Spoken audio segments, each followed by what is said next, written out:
안녕하세요. 게으른개미입니다. 최근 발표된 24년 4월 말 기준 미국 배당 다우존스 새 상품의 비용을 비교해 보겠습니다. ETF의 비용은 총보수와 기타 비용 그리고 매매 중개 수수료로 이루어져 있습니다. 24년 4월 말 기준 새 상품의 비용을 살펴보겠습니다. 먼저 솔 미국 배당 다우존스입니다. 총보수는 0.01%, 기타 비용은 0.08%, 매매 중개 수수료는 0.1136%로 새 비용을 합산하면 0.2036%가 되겠습니다. 계속해서 비용이 내려가는 추세를 보여주고 있습니다. 다음은 에이스 미국 배당 다우존스입니다. 총보수는 0.01%, 기타 비용은 0.07%, 매매 중개 수수료는 0.115%입니다. 새 비용을 합산하면 0.195%입니다. 에이스도 마찬가지로 비용이 계속 내려가는 추세입니다. 다음으로 타이거 미국 배당 다우존스입니다. 총보수는 0.01%로 새 상품 모두 동일합니다. 기타 비용은 0.07%, 매매 중개 수수료는 0.1101%로 새 비용을 합산하면 0.1901%입니다. 타이거 상품은 오히려 계속해서 비용이 올라가는 모습입니다. 1억 원을 보유 중이라고 가정하면 솔 미국 배당 다우존스 상품은 매년 20만 3,600원의 비용이 지불되는 셈이고 에이스 미국 배당 다우존스 상품은 매년 19만 5천원의 비용이 지불되는 셈이며 타이거 미국 배당 다우존스 상품은 매년 19만 1,000원의 비용이 지불되는 셈입니다. 1억 원어치를 보유하더라도 비용 차이는 연간 만원 정도이기 때문에 이제는 어느 상품이 더 낫다라고 말하는 게 의미가 없는 정도까지 비슷해졌습니다. 새 상품의 비용을 좀 더 비교가 용이하게 그래프로 살펴보겠습니다. 이제는 새 상품의 비용이 거의 한 점으로 수렴한 모습을 볼 수 있습니다. 다음으로 새 상품의 시가총액을 비교해 보았습니다. 타이거 상품의 시총이 계속해서 큰 폭으로 상승하고 있습니다. 타이거 상품은 한 달 동안 시가총액이 무려 1,397억 원이 증가하였습니다. 에이스 상품은 261억이 증가하였으며 솔 상품이 290억이 증가하였습니다.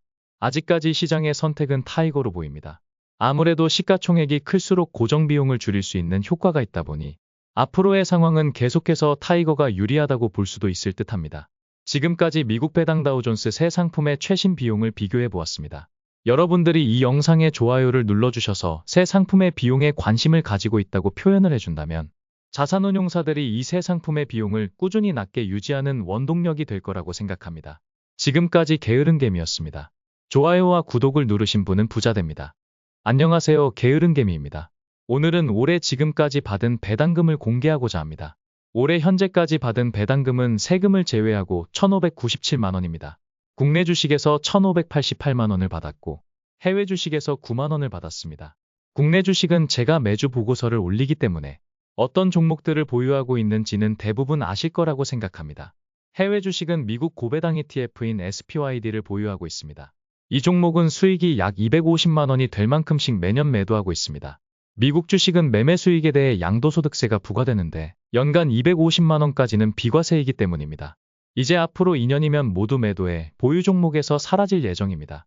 우리 부부가 중개형 ISA 계좌에 각각 2천만원씩 매년 4천만원을 납입해야 하고 연금저축펀드 그리고 IRP에 매년 각각 1,800만원씩 3,600만원을 납입해야 하기 때문에 해외 주식을 매도하여 위 두 계좌의 납입분부터 채워가고 있는 것입니다. 지금까지 받은 종목별 배당금 내역입니다.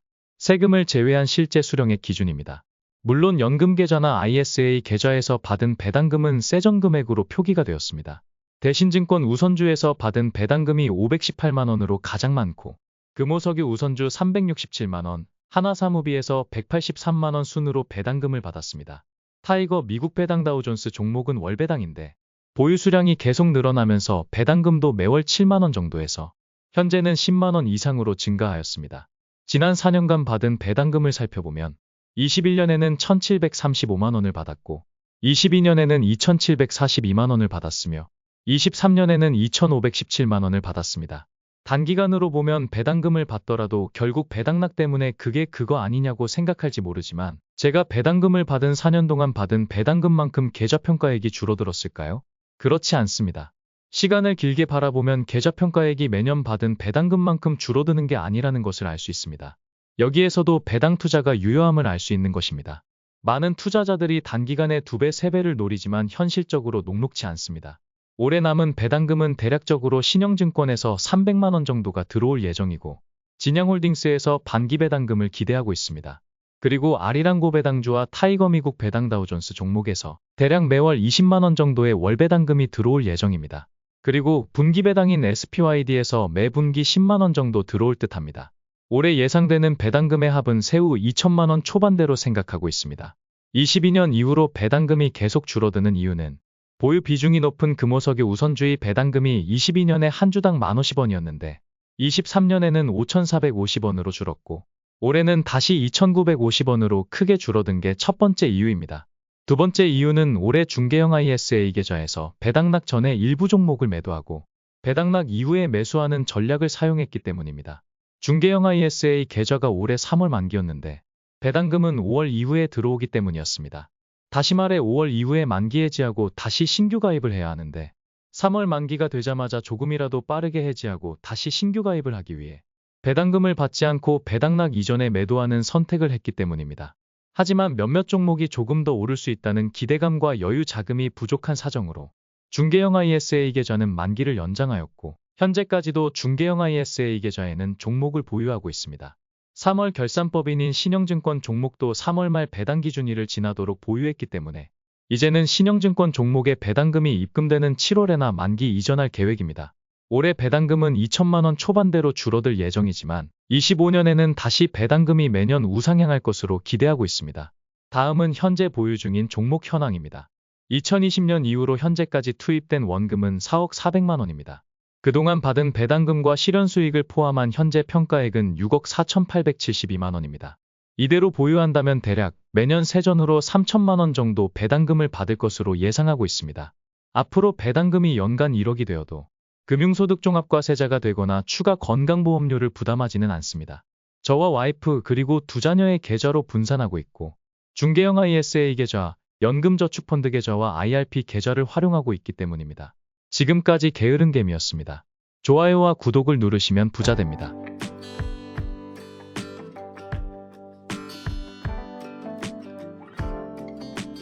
안녕하세요. 게으른개미입니다.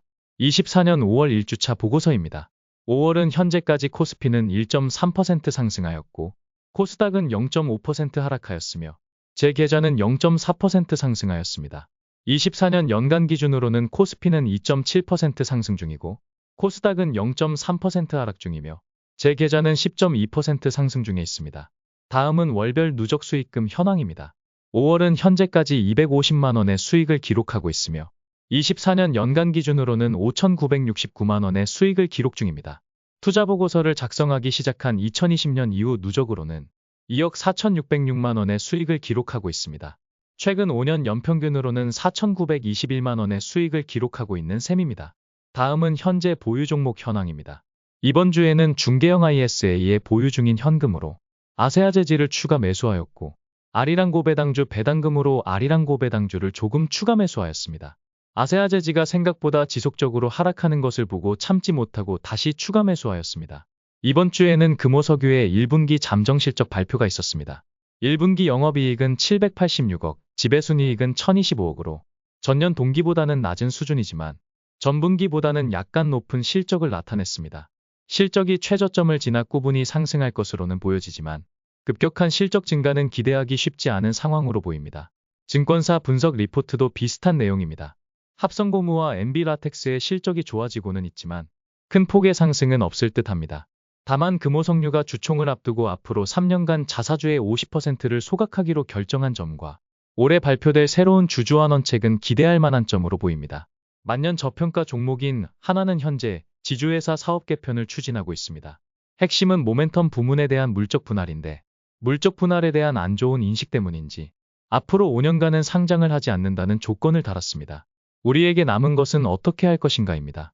하나사무비를 기준으로 말하면 우선 반대이사를 접수한 후 15,053원의 매수 청구권을 행사할 수도 있고 반대이사만 접수한 후 매수 청구권을 행사하지 않을 수도 있습니다.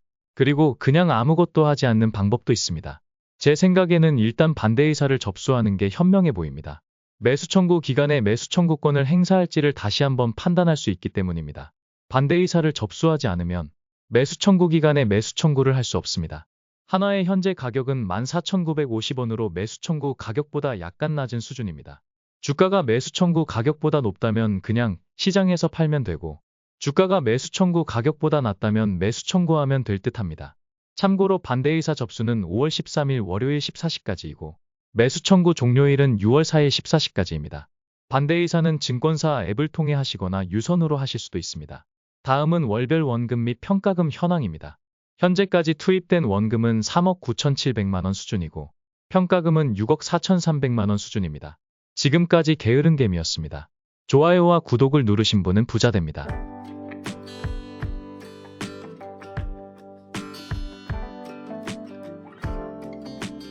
안녕하세요. 게으른개미입니다. 24년 5월 2주차 보고서입니다. 5월은 현재까지 코스피는 1.2% 상승하였고 코스닥은 1.6% 하락하였으며 제 계좌는 1% 상승하였습니다. 24년 연간 기준으로는 코스피는 2.6% 상승 중이고 코스닥은 1.3% 하락 중이며 제 계좌는 10.8% 상승 중에 있습니다. 다음은 월별 수익금 현황입니다. 5월은 현재까지 568만 원의 수익을 기록하고 있으며 24년 연간 기준으로는 6,288만 원의 수익을 기록하고 있습니다. 투자보고서를 작성하기 시작한 2020년 이후 누적으로는 2억 4,924만 원의 수익을 기록하고 있습니다. 최근 5년 연평균으로는 4,984만 원의 수익을 기록하고 있는 셈입니다. 다음은 보유 종목 현황입니다. 이번 주에는 비중이 작은 종목 중 이베스트 투자증권, AS텍, 세이브존 INC, 대림재질을 전량 매도하였고 금호석유 우선주를 일부 매도하였습니다. 매도한 자금으로는 아세아재질을 추가 매수하였습니다. 최근 한 달 동안 아세아재질을 계속해서 추가 매수하고 있는 중입니다. 특히 이번 주에 1분기 실적 발표와 화제 소식으로 주가가 생각보다 많이 떨어진 상황을 기회라고 생각하고 적극적으로 추가 매수하였습니다. 오랫동안 제 계좌에서 비중이 가장 컸던 금호석유 우선주를 밀어내고 아세아재질의 비중이 1순위가 되었습니다. 물론 중개형 ISA 계좌에서 많은 비중을 보유하고 있기 때문에 오랫동안 비중 1위를 차지하지는 않을 것으로 보입니다. 왜냐하면 올해에는 아세아재질의 주가가 오르는 시기에 맞춰 아세아재질을 수익 실현하고 중개형 ISA 계좌는 만기 해지할 예정이기 때문입니다. 기대처럼 오르지 않더라도 연말 전에는 중개형 ISA에서 보유 중인 종목을 모두 매도하고 만기 해지한 후 연금저축펀드 계좌로 이체할 계획을 가지고 있습니다. 그리고 곧바로 중개형 ISA 계좌를 신규 개설한 후 다시 2천만 원씩을 납입하여 유사한 종목들을 일부 다시 매수할 계획입니다. 현재 기준으로 아세아재질은 시가총액이 3,600억 원 정도입니다. 24년 1분기 영업이익은 약 145억 원이고 순이익은 136억 원을 기록하였습니다. 분기 순이익으로 연순이익을 환산하면 연간 순이익은 약 540억 정도로 추정됩니다. 약 6%대의 자사주를 보유하고 있는 점을 고려하면 PER은 약 6배 수준이고 PBR은 0.4배 수준입니다. 배당과 자사주 매입도 적극적으로 해주고 있는 기업이기 때문에 제가 원하는 조건에 딱 들어맞는 기업입니다. 제지산업과는 다르게 골판지 시장은 성장산업으로 현재 아세아재질은 골판지 공장을 신규로 짓고 있습니다. 신규 공장이 가동하는 2026년부터는 약 20%의 매출이 증가할 것으로 기대하고 있어 미래 이익 전망도 밝은 편입니다. 아세아재질은 현재 200억 원의 자사주를 매입 중에 있으며 매일 1만 주씩 자사주를 매입하였는데 최근 거래량이 많아지면서 다음 주부터는 매일 2만 5천 주씩 매입할 예정입니다. 현재 금호석유도 분위기가 나쁘지 않은 모습입니다. 4월 수출 실적도 매우 양호하게 나타나고 있습니다. 대부분 품목이 고르게 턴어라운드하는 모습이며 라텍스 부분 수출 증가세가 특히 눈에 띄고 있습니다. 다음은 월별 원금 및 평가금 현황입니다. 현재까지 투입된 원금은 3억 9,700만 원 수준이고 평가금은 6억 4,600만 원 수준입니다. 지금까지 게으른개미였습니다. 좋아요와 구독을 누르신 분은 부자 됩니다.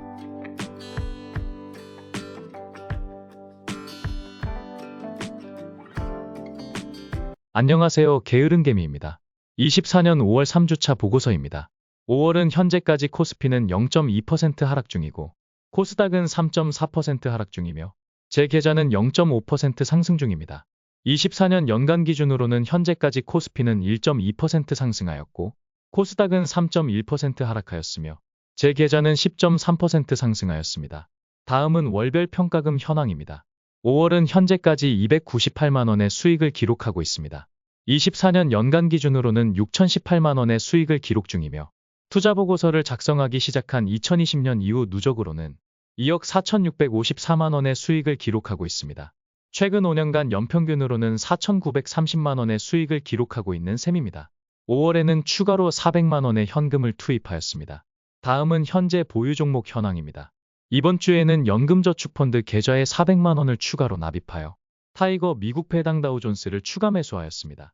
이제 타이거 미국 배당 다우존스는 3,282주가 되었고 평가금으로는 대략 3,740만 원 정도가 됩니다. 예상되는 배당금은 연간 약 120만 원으로 매월 10만 원 정도 수준입니다. 아세아제지는 현재 200억 원의 자사주를 매입 중이며 현재까지 약 76억 원 정도 매수 완료하였습니다. 매일 2만 5천 주씩 꾸준히 매수해주고 있습니다. 다음은 BYC 구로디지털 단지역 본사 부지 재개발 소식입니다. 오랜만에 BYC 본사 개발 관련 뉴스가 하나 나왔는데요. 대략적으로 1조 원쯤 예상되는 건물입니다. 참고로 BYC의 시총은 현재 3천억이 안 되는 상황입니다. 여기서 발생할 임대 수익만 해도 대략 100억 원 정도는 되지 않을까 기대하고 있습니다.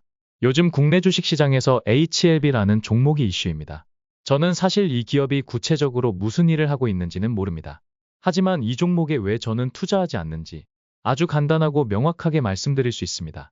현재 HLB라는 종목의 시가총액은 며칠간 많이 빠졌는데도 아직 6조 6천억 원대입니다. 그리고 매년 1천억에서 2천억씩 적자를 보고 있습니다. 과연 주주들은 이 기업이 얼마의 순이익을 기대하고 있길래 아직도 6조 원이 넘는 가치를 매겨주고 있는 것일까요? 저는 주주들이 구체적으로 어떤 걸 기대하고 있는지 잘 모르지만 매년 1조 원의 순이익을 남길 거라고 기대한다고 가정해 보겠습니다. 그 어려운 신약 개발 과정을 통과했다고 가정해 보는 겁니다. 그러면 6조 원의 시가총액이 인정될 만한 가치일까요? 혹은 주주들은 시가총액이 60조 원까지 올라서 10배의 수익 달성을 기대할 수 있을까요? 하지만 국내 증시에는 이미 이런 실적을 기록하는 기업들이 수두룩합니다. 제가 보유한 종목들도 많습니다. 아세아제지는 3,600억 원의 시총으로 매년 1,000억 원 가까운 순이익을 남기고 있습니다. 1조 원의 순이익이라고 환산하면 시총은 3조 6천억 원밖에 되지 않는 것입니다. 아세아제지만 그런 것이 아닙니다. 제가 보유한 종목 절반 정도는 저 정도의 수익을 이미 매년 올리고 있습니다.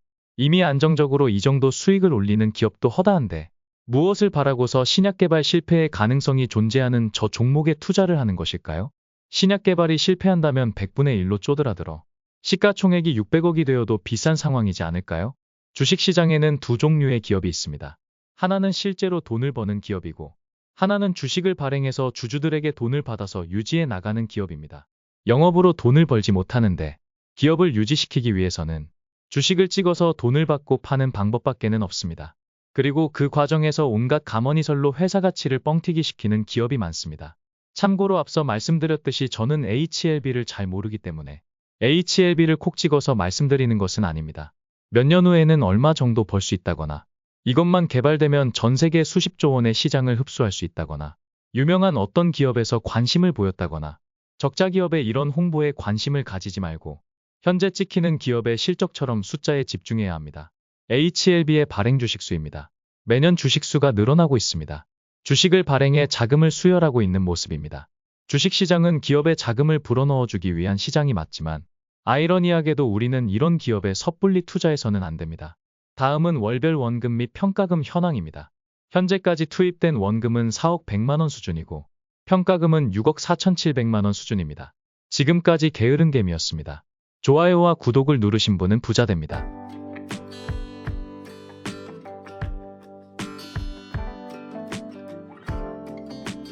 안녕하세요. 게으른개미입니다. 24년 5월 말 보고서입니다. 5월 한 달 동안 코스피는 2.1% 하락하였고 코스닥은 3.3% 하락하였으며 제 계좌는 0.2% 하락하였습니다. 24년 연간 기준으로는 코스피는 0.7% 하락 중이고 코스닥은 3.1% 하락 중이며 제 계좌는 9.5% 상승 중에 있습니다. 다음은 월별 수익금 현황입니다. 5월은 136만 원의 손실을 기록하였습니다. 24년 연간 기준으로는 5,582만 원의 수익을 기록하고 있으며 투자보고서를 작성하기 시작한 2020년 이후 누적으로는 2억 4,218만 원의 수익을 기록하고 있습니다. 최근 5년간 연평균으로는 4,843만 원의 수익을 기록 중입니다. 다음은 현재 보유 종목 현황입니다. 5월 마지막 주에 SK 우선주가 급등하여 수익 실현을 하였습니다. 저는 20% 이상 급등을 하는 경우에는 대부분 일단 수익 실현을 하는 편입니다. 이유는 그동안 경험으로 봤을 때 다시 제자리를 찾아가는 경우가 많았기 때문입니다. 제 생각에 급등 이후에 다시 제자리를 찾아가는 이유는 아마도 매일매일 주가를 확인하지 않는 개인이 많을 텐데 급등을 확인한 다음날 수익 실현을 위해 매도세가 강해져서 그렇지 않을까 추측하고 있습니다. 다음은 진양홀딩스 소식입니다. 95년생 딸로 보이는 특수관계인 양시울 씨가 매달 2천여 주씩 꾸준히 매수하고 있습니다. 매달 본인의 소득으로 꾸준히 약 700만 원어치씩 사들이고 있는 것으로 보입니다. 이제 곧 부동산 매각 대금이 들어올 것인지 다시 한번 연기될 것인지 결정이 날 듯한데 좋은 소식이 들리길 기대해 봅니다. 다음은 신영증권 소식입니다. 신영증권은 다른 종목과 달리 3월 결산법인으로 매년 6, 7월에 배당금을 지급합니다. 올해 배당금이 공시가 되었는데 주당 4,500원으로 작년보다 500원이 상향되었습니다. 수익성도 좋고 부동산 등 자산 가치도 좋고 주주환원도 만족할 만한 기업입니다. 그동안 6%가 넘는 배당금도 매년 받으면서 주가도 올라주어 계좌 수익에 큰 도움을 주었습니다. 다음은 원금 및 평가금 현황입니다. 현재까지 투입된 원금은 4억 100만 원 수준이고 평가금은 6억 4,300만 원 수준입니다. 지금까지 게으른겜이었습니다. 좋아요와 구독을 누르신 분은 부자 됩니다.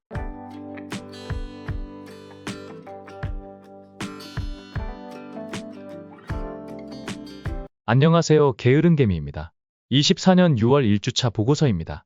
6월은 현재까지 코스피는 3.3% 상승하였고 코스닥은 3.1% 상승하였으며 제 계좌는 0.5% 상승에 그치고 있습니다.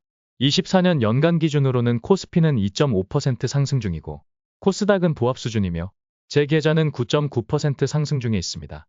다음은 월별 누적 수익금 현황입니다. 6월은 현재까지 283만 원의 수익을 기록하고 있으며 24년 연간 기준으로는 5,866만 원의 수익을 기록하고 있습니다. 투자 보고서를 작성하기 시작한 2020년 이후 누적으로는 2억 4,502만 원의 수익을 기록 중입니다. 최근 5년간 연평균으로는 4,900만 원의 수익을 기록하고 있는 셈입니다. 다음은 보유 종목 현황입니다. 이번 주에는 300만 원을 IRP 계좌에 추가 납입하였습니다. 이번 주에 받은 배당금과 예수금 그리고 IRP 납입 자금으로 진양홀딩스, 타이거, 미국 배당 다우존스, 코덱스 TRF3070을 추가 매수하였습니다. IRP 납입 자금으로 걸어둔 일부 매수 수량이 체결이 되지 않았네요. 낮 시간에는 이런저런 일로 바쁘다 보니 매수 주문 수량이 체결되지 않으면 또 한참 뒤에 매수하게 됩니다. 아리랑 고배당주 ETF가 이번 달 처음으로 월 배당금을 지급해 주었습니다. 한 주당 63원으로 1년으로 환산하면 시가 배당률은 5.45%입니다. 매번 배당금으로 추가 매수해야 하는 번거로움이 있긴 하지만 나름 매달 배당금을 받는 기분이 쏠쏠합니다. 이제 타이거, 미국 배당 다우존스와 아리랑 고배당주를 꾸준히 모아가면 매월 일정한 금액의 배당금이 지급되기 때문에 두 번째 월급을 받는 기분이 들 것 같네요. 아리랑 고배당주의 현재 시가총액은 3천억 원 정도이고 기타 보수와 매매 중개 수수료까지 포함한 총 비용은 0.3% 정도입니다. 아직까지 국내 고배당 ETF 중에서는 두 번째로 비용이 저렴한 종목입니다. 현재 가장 비용이 저렴한 국내 고배당 ETF는 KB스타 대형 고배당 10TR ETF입니다. 10개 종목만으로 구성되어 있고 삼성전자 비중이 크기 때문에 저는 이 상품보다는 아리랑 고배당주를 매수하고 있습니다. 아리랑 고배당주는 시가총액 상위 200 종목 중 예상 배당 수익률이 높은 80개 종목으로 구성되어 있습니다. 주요 종목들을 보시면 하나같이 수익도 좋고 저렴한 가치주 종목들임을 알 수 있습니다. 수수료 부분이 약간 아쉬운데 고배당 ETF 상품도 수수료가 저렴한 상품이 계속 출시되길 기대하고 있습니다. 다음은 월별 원금 및 평가금 현황입니다. 현재까지 투입된 원금은 4억 400만 원 수준이고 평가금은 6억 4,900만 원 수준입니다. 지금까지 게으른겜이었습니다. 좋아요와 구독을 누르신 분은 부자 됩니다.